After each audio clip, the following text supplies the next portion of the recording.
The following program is presented by the Metropolitan Library Service Agency.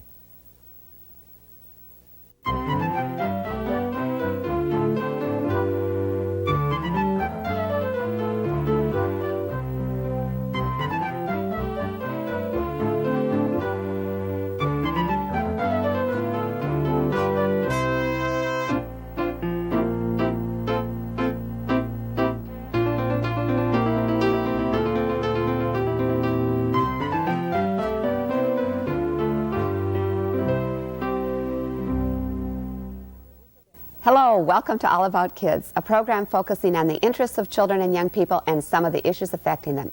Our guest today, David Walsh, is a psychologist with Fairview Behavioral Services.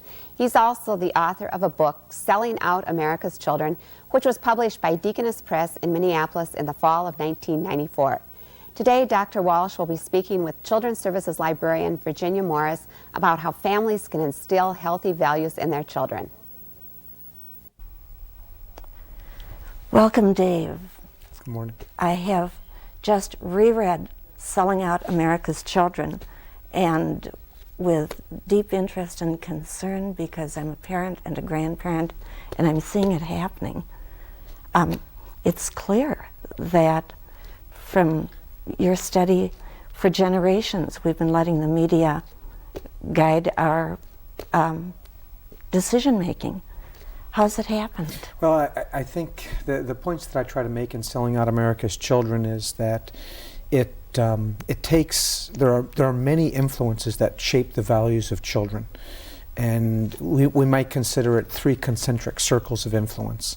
In the innermost circle of influence is the family, the parents, the siblings, the aunts, the uncles, etc. And in those lessons, children learn values that are important, standards of behavior, etc. Hopefully then those values then are reinforced, those standards are reinforced in the next concentric circle, which is the immediate community, the neighborhood, the schools, the churches, etc. And then theoretically once again, it would be hoped that those standards and values are reinforced in the largest or the third concentric circle, that of the society. You may have heard the African proverb, it takes a village to raise a child. There's a great deal of wisdom in that. Now, I think what's happened in the last couple generations is that rather than the three concentric circles working together, that the values that are taught in the family or promoted in the family, I think are by and large reinforced in the next concentric circle, that of the schools, churches, etc. Unfortunately, the larger concentric circle, which is very powerful and influential, namely the larger society and culture, not only doesn't reinforce the values of those two smaller concentric circles, but oftentimes undermines them. And I think the reason is that I think the operative question for families, for educators, for churches, I think is what's good for children. Unfortunately, the operative question that motivates a lot of decisions in the larger concentric circle is not what is good for children, but what will make money. And I think that becomes the problem, because oftentimes the messages that will make money, that are profitable, are not necessarily messages that promote a healthy set of values for children or for families. And I think that is largely what has happened. And I think that as a result of that, a whole different set of values and standards are being taught to kids by very, very powerful teachers.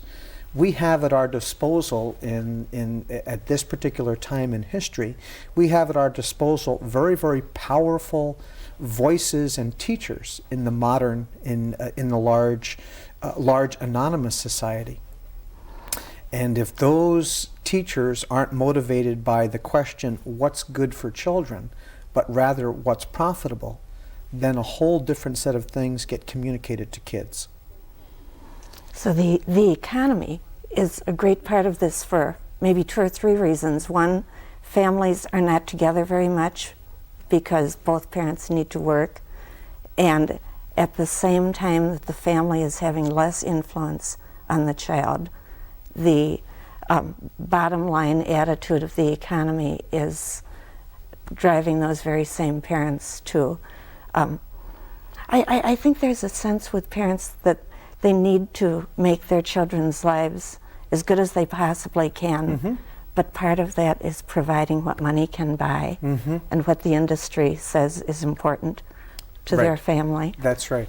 One of the points that I make in the book, Selling Out America's Children, is that it's my belief that the decade of the 1950s will be regarded as important and as significant a turning point in how families organize themselves and how children are taught as the Industrial Revolution. And without getting into a long history discussion, if we remember the Industrial Revolution, prior to that, basically families, parents and children spent the entire day together because people worked and lived in the same place. If they lived on a farm, they farmed right there. If they applied some kind of a trade, oftentimes the candle maker's shop was in the front of the house. And so there was a great deal of interaction during the day between parents and children. And that during that interaction, children learned not only skills, but also a set of values and standards were just kind of passed down automatically. At the time of the Industrial Revolution several centuries ago, that all changed because very smart people figured out that there would be very efficient ways to produce things if people came together. And so people then started to work in groups called factories, where they mass produced things. Now, the difference, this critical difference there is that then adults started to leave the home and to go where the work was so that they could earn a living. And so then the children were more and more on their own. And so society then came up with another institution to kind of take on the role called the schools. And so they were charged with educating the children to skills and passing on society's norms, values, etc. Very, very significant event in the way families were organized and children were raised. I believe that the decade of the 1950s and 60s will be regarded just as significantly for a number of reasons. One is that children started to once again spend significantly less time with their parents because of the change in the workforce, more and more dual income families. I'm not criticizing that, I'm just recognizing it as a difference. And so children were more and more on their own in terms of time spent. At the same time, very, very new powerful teachers entered the family. Television is a good example, the medium that we're on today as we talk about this. In 1950, less than 10% of American families had a television set. In 1960, 10 years later, more than 90% of American families had a television set. At this particular time in our history, today, 1994, children spend more time in front of a screen, either a television, a video screen, or something like that, than any other single chunk of time in their waking life. So it's very, very, it's a very, very influential medium. And so two things were happening during the 1950s and the 1960s and have continued through the 70s and 80s. One is that children were left on their own more and more, so more time to themselves. And secondly, powerful new teachers like television entered their lives, so that they were much more open to the messages of the larger anonymous society. And oftentimes, the values of the larger anonymous society aren't necessarily the values of the family or the values that are helpful for children. Joseph Campbell, in his book, The Power of Myth, makes, I think, a really wonderful point in which he says that we can tell the values of a larger society through its architecture, the buildings. And when you think about it, that's really true. If you go into a small town in Europe, and if you think back to medieval days, the buildings that dominated the architecture were the cathedrals, the magnificent churches and cathedrals, reflecting the value of religion in the lives of the people at that time. If you go ahead a couple of centuries, and you find political buildings, buildings associated with government, as dominating the architecture of the towns at that time. If you go into our own nation's capital and you stand in front of the Capitol building, it's awe-inspiring, it's massive, reflecting the importance of culture or reflecting the importance of political power that culture had at that time. Today, if you go into our cities, and if Joseph Campbell's analysis is correct, and I believe it is, that what buildings dominate our culture at this point in our history are the gleaming towers dedicated to commerce and entertainment. The Metrodome, the Mall of America, things like that. Now, I'm not critical of those. I'm not saying they're bad, but they reflect the larger society's values: entertainment and money, commercialism. For years, people have gone to sacred places, gone on journeys to sacred places. We call those people pilgrims. We call their journeys pilgrimages. So people travel to the Holy Land, to Mecca, etc., to sacred places. Today's pilgrims go on pilgrimages to places of entertainment, like Disney World. Where are you going? I'm going to Disney World. 14,000 people a day arrive in the Twin Cities to visit the Mall of America. Those are modern-day pilgrimages to places that reflect our values. We are then, in the larger society, communicating that same set of values, namely profit and what will make money, to our children. Now, if those values were similar to the set of values that would be healthy for children, then that would be fine. But all too often what sells, the messages that sell, aren't messages that are healthy for kids. Maybe one of the clearest examples is violence, violent entertainment. There have been, I cite in the book, Selling Out America's Children, that there have been 85 different studies done in the last 10 years or so, studying the correlation between violent entertainment and violent or aggressive behavior in children. 84 of those 85 studies found a positive correlation. The only one which didn't was funded by the National Broadcasting Company. Oh. In spite of the fact that we know from the scientific literature that there is a correlation between violent entertainment and violent or aggressive behavior among children, we continue to entertain our children with that. There's one reason for that. The reason is because it's profitable. Not because it's good for children, but because it's profitable, because it makes money. And I think if we understand some of the reasons why it's profitable, then we start to understand what drives all of this. This is frightening. We are just, we've allowed the control to get completely out of our hands. Mm-hmm. You mentioned role models, or at least the models who appear on the media with regularity. I think you talked about, Jack Armstrong back in the 30s, right, and the present day supermodels and rock stars and sports stars, who sports stars perhaps unto themselves would be good role models, except that we hear all about their private lives, which sort of defeats this. Where is it going to end? I think you bring up a really important point, Virginia. When we talk about role models, why that it's important is when we remember and think about how children learn. Children learn the same way today that they've always learned. Children learn by observing and imitating. It's not real complicated. I'm not trying to boil all educational psychology down to that. But if we were to really simplify it, children learn by observing and imitating. And so the models that they have to observe and imitate become very, very important. That's why television is such an influential medium, because it's an opportunity to observe and imitate. Nicholas Coleman, who's the former chairman of the Federal Communications Commission, has this as a quote: "All television is educational. The question is, what is it teaching?" And so I think that what has happened, for example, is that, and I don't mean to just identify television, but let's talk about it for a minute. What's happened is that we have an extremely influential teacher, but all too often we're not using it to teach. We're just using it to make money. The business of commercial television is driven by ratings. which means that the more people watch a certain show, the more that the television company can charge its advertisers for time. And so the more people I can get to watch my show, the more I can charge the advertisers. That's how the business of commercial television works. Well, if I'm going to get people to watch my show, then I have to somehow grab their attention.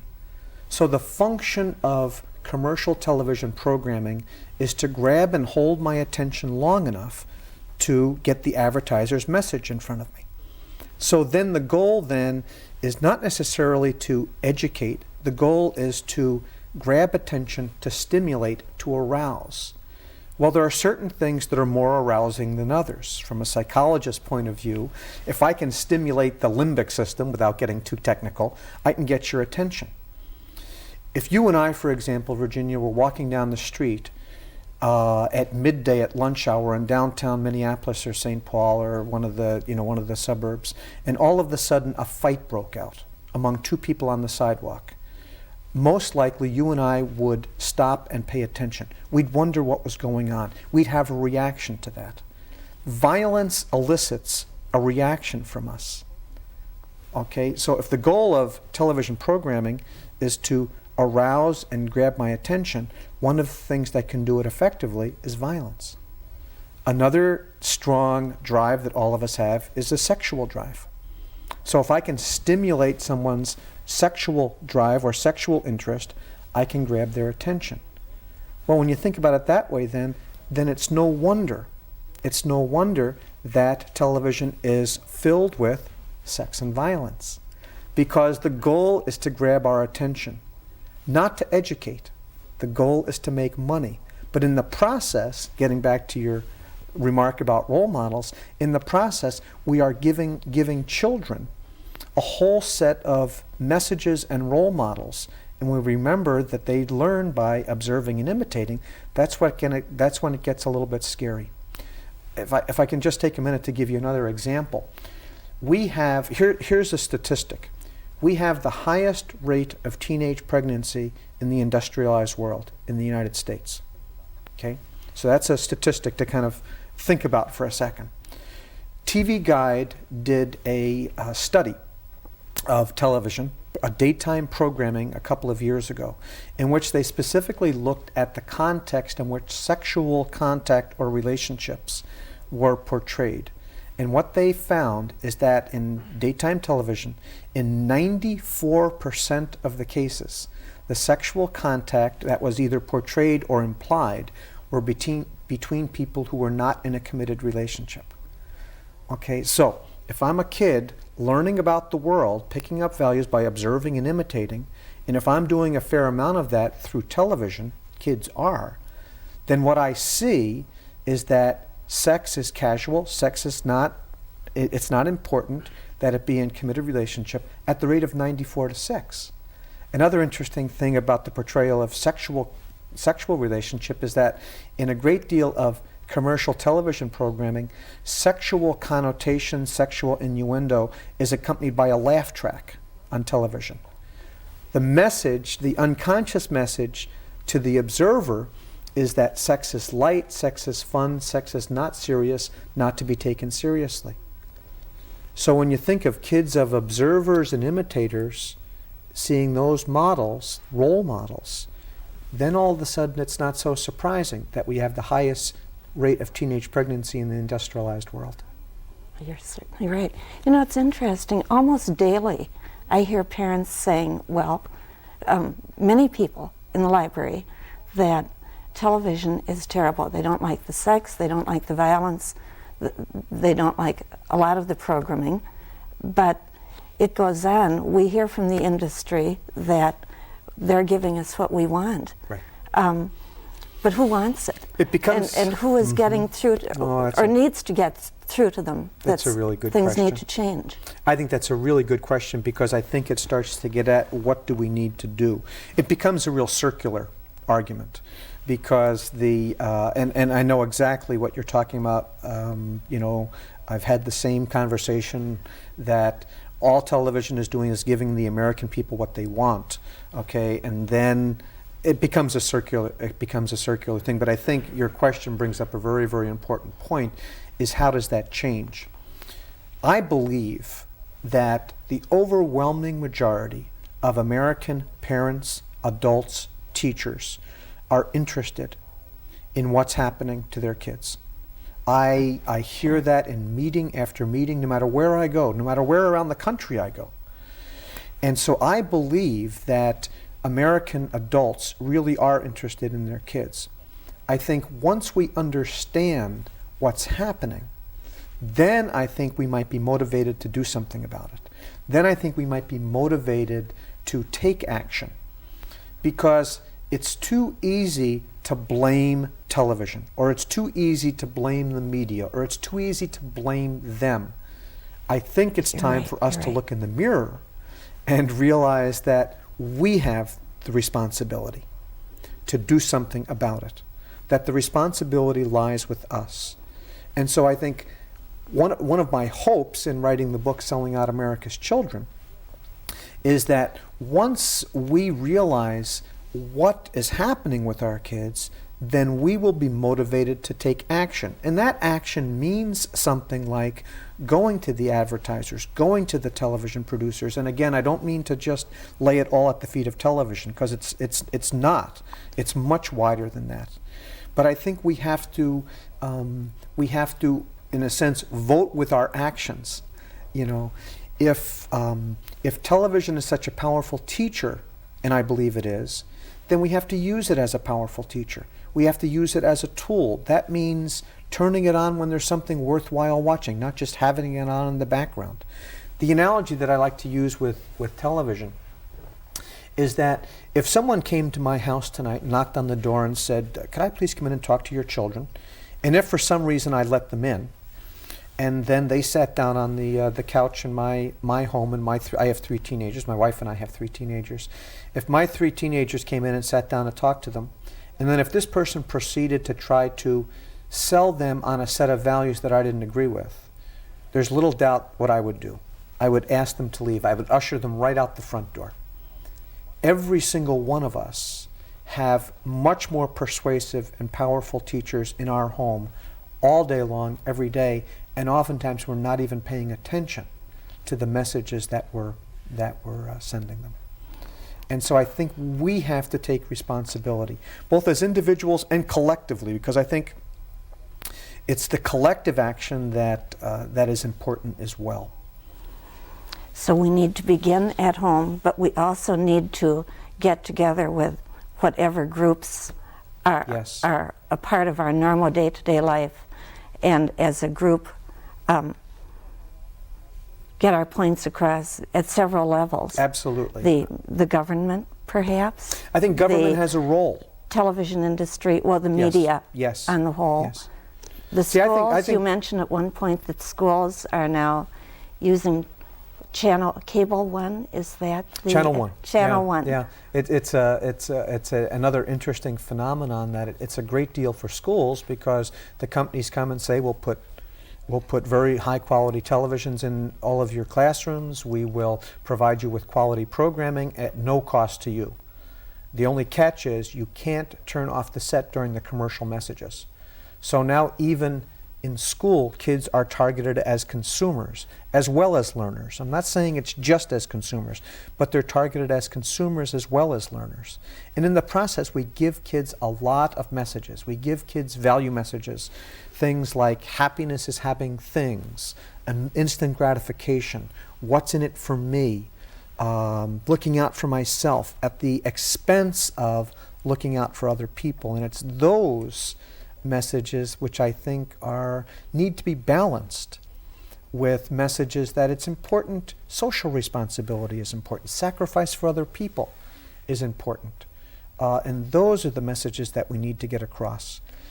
I've said that, I've thought to myself that, right now violence and violent entertainment and violent behavior has got our attention with kids. In fact, as I was driving here today, I heard another statistic that right here in the Twin Cities, the rate of juvenile crime is just rising at an alarming rate. Even from this year, 1994, to last year, 1993. If there's a silver lining in all of that, I think it is that perhaps we that the condition of our kids, meaning America's kids, has got our attention. But I don't think we just have a violence problem. I don't think we just have a crime problem. The point that I try to make in the book, Selling Out America's Children, is that we have a values problem.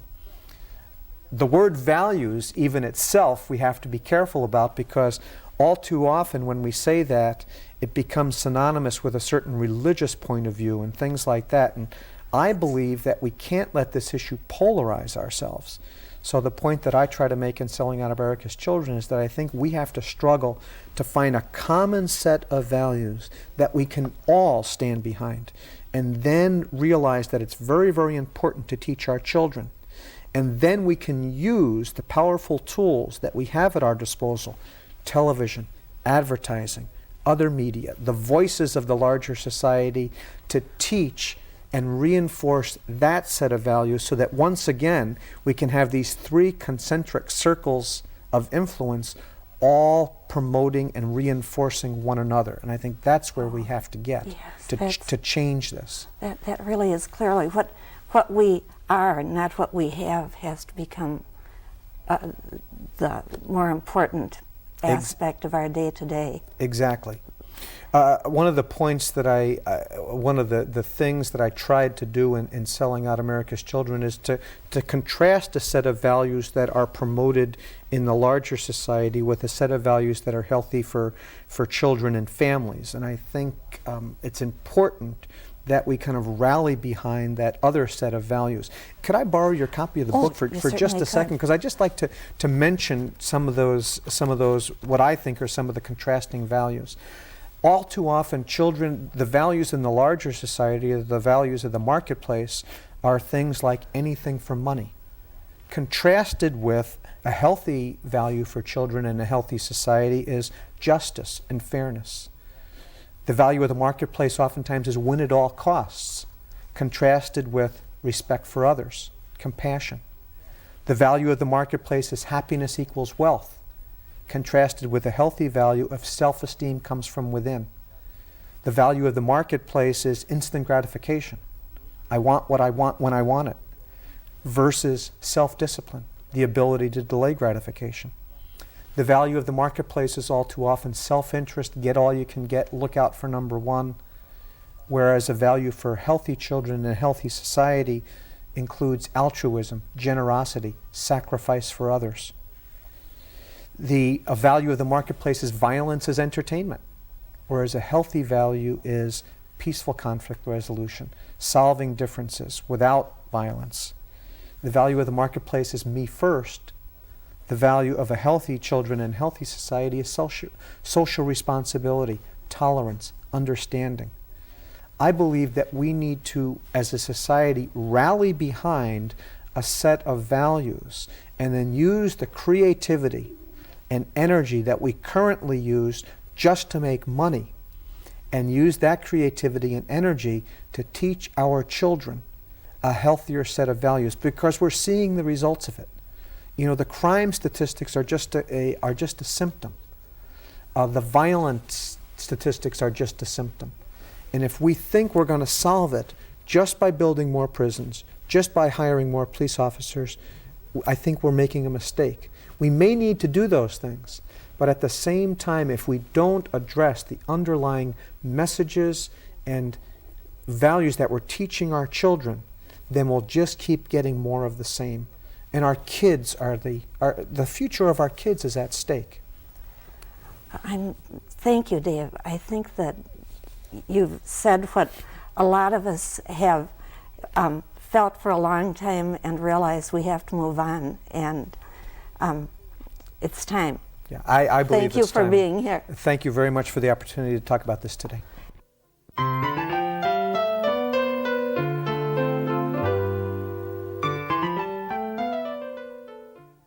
David Walsh has a powerful message for parents and all of us concerned about the future of our children. Thank you, Dr. Walsh. Thank you, Virginia Morris. And thanks to all of you for joining us on All About Kids. Please tune in again.